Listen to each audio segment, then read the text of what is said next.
Halo guys, balik lagi di channel. Di video kali ini kita akan mereview kamera dari salah satu smartphone terbarunya Xiaomi, yaitu Redmi Note 11 Pro 5G. Seperti apakah kualitas kameranya yang beresolusi 108 megapiksel di kamera utama, 8 megapiksel ultrawide kamera di lensa kedua, 2 megapiksel makro kamera di lensa ketiga, dan kamera selfie-nya yang beresolusi 16 megapiksel f2.4.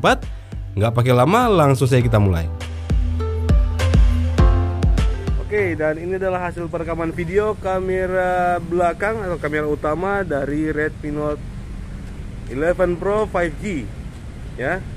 Resolusi maksimal untuk mode perekaman video kamera belakang atau kamera utamanya ini adalah di 1080 30 frame per second ya. Sayangnya belum ada mode perekaman 60 frame per second, dan juga 4K 30 juga tidak ada di smartphone ini.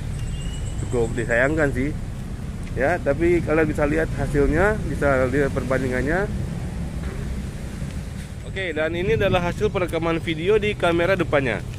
Sama seperti di kamera belakang atau kamera utama, resolusi atau maksimal mode perekaman video di kamera depannya ini juga hanya bisa sampai di 1080 30 frame per second.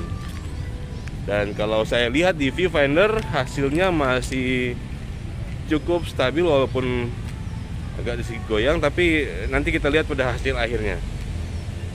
Ini adalah mode perekaman video pada lensa ultrawide-nya.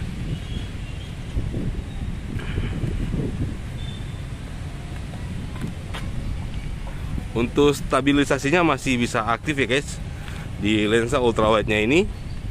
Namun sayangnya memang hanya bisa sampai di 1080 30 frame per second.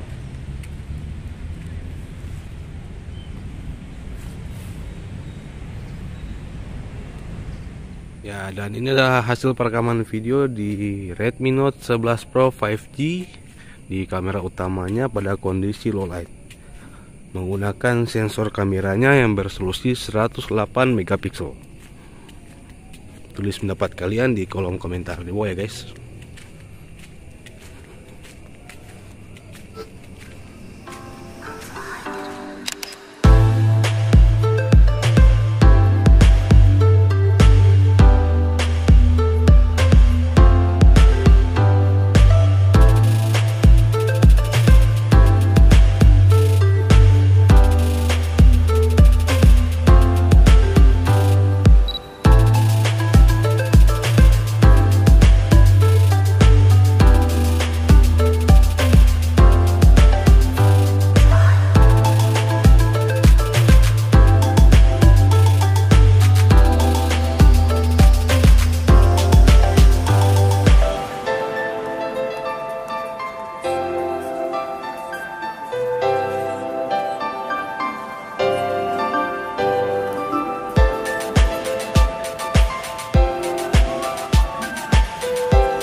Kesimpulannya, menurut saya hasil foto dari Redmi Note 11 Pro 5G ini pada kondisi cahaya yang berlimpah hasilnya cukup bagus, walau belum bisa dikatakan istimewa sih.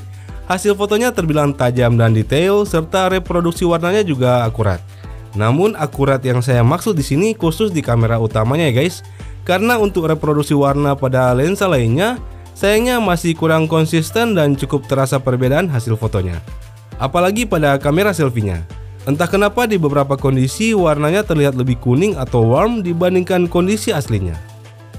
Dan seperti smartphone lain di kelas harga yang sama, kualitas foto di Redmi Note 11 Pro 5G ini juga akan menurun saat kita gunakan di kondisi low light atau kurang cahaya.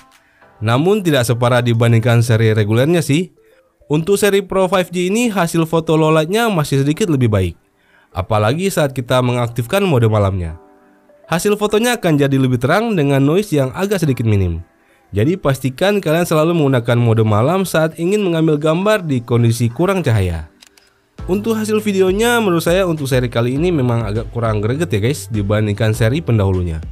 Belum adanya mode perekaman video di resolusi 4K ditambah image stabilisasi yang terasa agak kurang smooth atau terasa patah-patah, menjadikan kamera smartphone yang satu ini terasa agak kurang oke dibanding seri pendahulunya.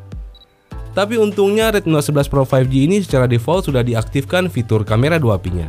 Jadi kita bisa meningkatkan lagi kualitas kameranya ini menggunakan aplikasi yang paling banyak di request di channel ini, yaitu Gcam atau Google Camera. Dan untuk tutorial cara installnya nanti akan kita bahas pada video selanjutnya ya guys. Jadi pastikan kalian sudah klik tombol subscribe dan icon loncengnya. Oke guys, sekian dulu video kali ini, semoga bermanfaat dan sampai ketemu lagi di video-video selanjutnya.